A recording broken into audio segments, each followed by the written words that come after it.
घर से इन 5 लोगों को कभी भी खाली हाथ ना जाने दें, वरना जीवन भर पछताओगे।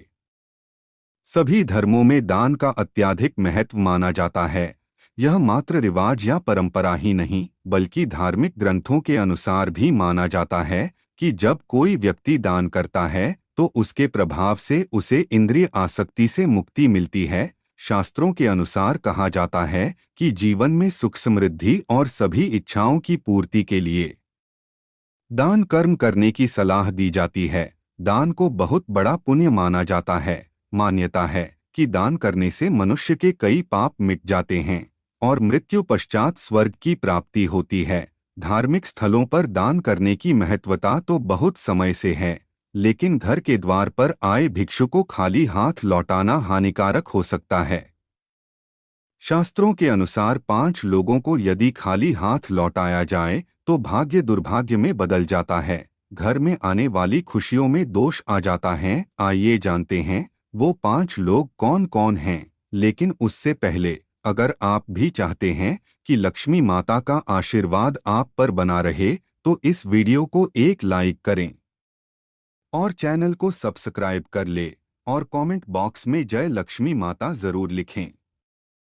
नंबर 1, किन्नर। किन्नर यदि आपके घर, कार्यालय या फिर दरवाजे पर मांगने के लिए आए तो उसे खाली हाथ भेजने की भूल ना करें। ऐसा माना जाता है कि किन्नरों को दान करने से कुंडली का बुध ग्रह का दोष खत्म होता है। ज्योतिष शास्त्र के अनुसार किन्नरों को बुध ग्रह का प्रतीक माना गया है। यही नहीं, उनके साथ किया गया व्यवहार हमारे जीवन पर गहरा प्रभाव भी डालता है। इसलिए भूलकर भी कभी किन्नरों का अपमान नहीं करना चाहिए। यदि आप उन्हें दान नहीं देना चाहते तो न दें, लेकिन उन्हें अपशब्द भी न कहें। हालांकि धार्मिक मान्यता यह भी है कि अगर किन्नरों को हरे रंग के वस्त्र या फिर हरे रंग की कोई भी वस्तु दान की जाए तो यह अत्यंत ही शुभ होता है। ऐसा करने से जीवन में सुख समृद्धि आती है। लेकिन इनका अपमान करने से बुध ग्रह खराब होता है और कई तरह की मानसिक और शारीरिक दिक्कतों को सामना करना पड़ सकता है। बुध ग्रह को भाग्य का कारक माना जाता है, इसलिए इन्हें अवश्य दान देना चाहिए। यदि संभव हो तो इन्हें हरे रंग की कोई चीज दान करें। नंबर 2, संत महात्मा। ज्योतिष शास्त्र के अनुसार अगर कभी भी आपके दरवाजे कोई भी संत महात्मा आए तो उनके साथ हमेशा ही शालीन व्यवहार करें। उनसे यदि कुछ ज्ञान प्राप्त करना चाहें तो जरूर प्राप्त करें, या फिर यथाशक्ति जो भी हो सके उन्हें सम्मान स्वरूप दान करें और चरण स्पर्श करके उनका आशीर्वाद प्राप्त करें, बजाय कि उन्हें अपने दरवाजे से खाली हाथ लौटाने के। मान्यता है कि अगर किसी के दरवाजे से कोई भी संत महात्मा खाली हाथ जाते हैं तो उनके जीवन में सिवाय दुख तकलीफों के कुछ भी हाथ नहीं आता। इसलिए संत महात्मा को कभी भी खाली हाथ न लौटाएं।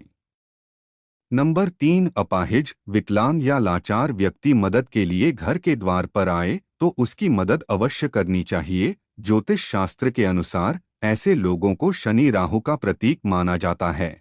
इन्हें दान करने से क्रूर ग्रहों के प्रकोप से बचा जा सकता है। ज्योतिष शास्त्र में बताया गया है कि कुंडली में शनि दोष हो जीवन में दुख तकलीफें लगी ही रहती हैं। लेकिन कई बार ऐसा भी होता है कि हम जीवन में सब कुछ सही कर रहे होते हैं, लेकिन बावजूद इसके भी जीवन में दुख तकलीफें कम होने का नाम ही नहीं लेती। तो ध्यान दें, कहीं आप भी अपने दरवाजे से किसी जरूरतमंद को खाली हाथ तो नहीं लौटा रहे हैं, या फिर किसी ऐसे व्यक्ति को जो कि जरूरतमंद भी हो और दिव्यांग भी हो। तो ध्यान रखें कि कभी भी ऐसा न करें, क्योंकि दिव्यांगजनों को राहु और शनिदेव का प्रतीक माना गया। यही वजह है कि इन जातकों को कभी भी दरवाजे से खाली हाथ नहीं लौटाना चाहिए। नंबर 4, भिखारी। यदि घर के दरवाजे पर कोई भिखारी आ जाए तो उसे खाली हाथ नहीं लौटाना चाहिए। पैसे न हो तो खाने या पहनने लायक वस्तुओं का दान भी किया जा सकता है। अक्सर ऐसा देखा गया कि दरवाजे या फिर कहीं भीख मांग रहे लोगों को लोग दुत्कार देते हैं या फिर 4 बातें सुना देते हैं। लेकिन धर्मशास्त्र की माने तो आप किसी को दान करें या न करें, लेकिन उसे दुत्काराना बिल्कुल भी सही नहीं होता। मान्यता है कि ऐसा करने से हमारे संचित पुण्य भी नष्ट हो जाते हैं। इसलिए धर्मशास्त्रों के अनुसार कभी भी अपने दरवाजे से किसी मांगने वाले को खाली हाथ न लौटाएं। यथाशक्ति जो भी हो सके वह दान करें। यदि नहीं कर सकते हैं तो कभी भी दुत्कारें नहीं। नंबर 5, घर की बेटी। घर की बेटी अगर ससुराल से आए तो उसका कभी भी अपमान नहीं करना चाहिए। उसे अपनी इच्छा के अनुसार जितना हो सके दान करना चाहिए। कुछ घरों में ऐसा होता है कि बेटी के आने पर घर के लोग उसके साथ लड़ाई झगड़ा और गाली गलौज करते हैं। ऐसा करने से आपके घर में दरिद्रता का वास होता है। जब आपके घर की बेटी आपके घर से अपमान होकर जाती है तो आपके घर की लक्ष्मी भी आपसे रूठकर चली जाती है। इसीलिए घर की बेटी का कभी भी अपमान ना करें। इससे घर की सुख समृद्धि भी हमेशा के लिए चली जाती है। दोस्तों, वीडियो अच्छी लगी हो तो लाइक और सब्सक्राइब जरूर करें। धन्यवाद।